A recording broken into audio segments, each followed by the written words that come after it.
বন্ধুরা তোমরা কিরকম আছো? আশা করি তোমরা সকলে ভালো আছো। আমিও তোমাদের ভালোবাসায় তোমাদের আশীর্বাদে অনেক ভালো আছি।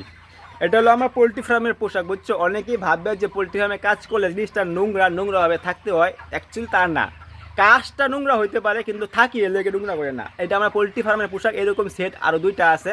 যখন আমি ফার্মে কাজ করি তখন আমি পোশাকটা পরি। যখন ফার্মের থেকে বেরোয় যাবো তখন পোশাক অলরেডি চেঞ্জ করে দিই, বুঝছো না? তার জন্য মনে করেন কেউ নেগেটিভ ভাববে না যে পোলট্রি ফার্মে কাজ করে দেখে সবসময় একই পোশাক পরে ভিডিও বানাই, একই পোশাক। কিন্তু অ্যাকচুয়ালি আমি যখন কাজ করি তখনই কিন্তু ভিডিওটা আমি বেশি বানাই, তখন আমার এনার্জি থাকে, বুঝছো না? যখন আমি কাজ করি না তখন আমার এনার্জিটা থাকে না, তার জন্য আমি পরে ভিডিওটা বানাই না, বুঝছো না? কিন্তু কাজের সময় যে ভিডিওগুলো বানাই আমি একই পোশাকে বেশিরভাগ দেখো, ম্যাক্সিমাম ভিডিও আমার একই পোশাক থাকে। এটা আমার পোলট্রি ফার্মিংয়ের পোশাক। কারণ দেখতে পাচ্ছ যে পোলট্রি ফার্মিংয়ের পোশাক, এদিকে ভালো করে দেখো, নিচে জুতা আছে, সব শু লাগাইছি যাতে নোংরা যাতে পায়ে না যায় আর কি। কারণ অ্যাকচুয়ালি খালি পায়ে তো না, এটা খালি পায়ে তো ভুলেও না। আর যদি স্যান্ডেল জুতার পরে তুমি যদি পোলট্রি ফার্মিং কাজ করো তাহলে পায়ের যে তালা আছে না, পায়ের তালাটা না অ্যাকচুয়ালি পাতলা হয়ে যায়, পাতলা, বুঝছো?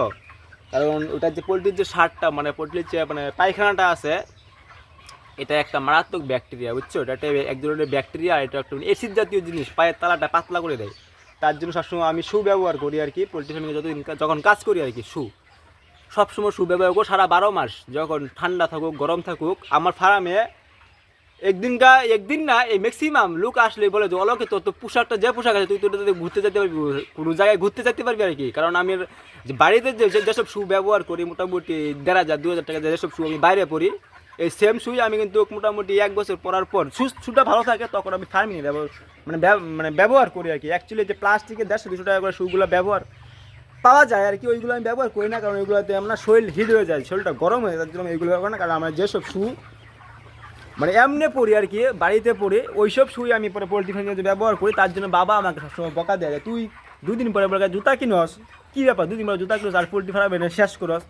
এন্ড বাবা কিন্তু এই জিনিসটা বুঝে না যে জুতাটা বড় কথা না, জীবনটা বড় কথা। বাবা কিন্তু এটা বুঝে না, বুঝছো না? যে কেরে আমি জুতাটা এই সেম জুতাটা এই 1500 টাকা জুতা আমি পোলট্রি ফার্মে নিয়ে আসি, ভালো জুতা, একদম নিউ মাল কেন নিয়ে আসি? ওইটা হলো যে পায়ের তালাটা বাঁচানোর জন্য। কারণ অ্যাকচুয়ালি পোলট্রি ফার্মটা না যে পায়খানাটা আছে এটা এক ধরনের একটা ব্যাকটেরিয়া আর কি, এটা বিশাল পাওয়ার আর কি, মালটার আর কি বিশাল পাওয়ার আর কি। ওটাতে খালি পায়ে যদি তুমি পারাও রেগুলার, তুমি 3 থেকে 4 দিন যদি রেগুলার খালি পায়ে কাজ করো পোলট্রি ফার্মে, তাহলে পায়ের তালাটা একদম পেপারের মতো পাতলা হয়ে যাবে, রক্তটা দেখা যাবে আর কি, এরকম পাতলা হয়। আমার এরকম হয়েছিল আগে, তার জন্যই বুঝলাম। এরপরের থেকে আমি আর কোনো দিন এইভাবে আর কাজ করি না, জুতা থাকবেই, স্যান্ডেল তো না, সবসময় শুই ব্যবহার করি আর কি। তার জন্যই সেটা গরম থাকুক ঠান্ডা থাকুক, গরমের দিন হয়তো শরীর গরম হয়, অসুবিধা হলেও করার কিচ্ছু নয় আর কি, আমার এইভাবেই ব্যবহার করতে হবে, বুঝছো না? আর এই যে আমার মুরগিগুলো তোমাদেরকে আমি দেখানো হয় না, এই লুটের মুরগিগুলো যে ভালো করে দেখো যে খাইতেছে। খাবারটা কিন্তু নাই বেশি, খাবারটা ড্রাই আছে, আমি খাবারটা কিছুক্ষণ বাদ দেবো আর কি, কিছুক্ষণ পরে দেবো আর কি। যেহেতু ভিডিও শেষের দিকে এখন আমি খাবারটা দেওয়া স্টার্ট করবো। এখন আমি হাত মুখ কিছু ধুই নাই, কিন্তু প্রথমে কাজ করবো, তারপরে আমি হাত মুখ তারপরে দেবো, বুঝছো না বন্ধু? এই যে আমি বালতি নিয়ে নিলাম, ওই বালতিটা দিয়ে আমি ওই ফার্মটা আগে খাবারটা দেবো, তারপরে নেক্সট টাইমে এই ফার্মটা আমি খাবার দেবো। যেহেতু বাবার শরীরটা ভালো না, বাবা ফার্মে খুব কম আসে। অ্যাকচুয়ালি আমারও কোনো জবরদস্তি নাই যে বাপ আসলেই আমি কাজ করবো, সেরকম না। বাবার শরীরটা দুর্বল, বাবা থাকে, বাবা জীবিত আছে, ওইটাই সবচেয়ে বড় কথা, বুঝছো না বন্ধুরা? টাটা।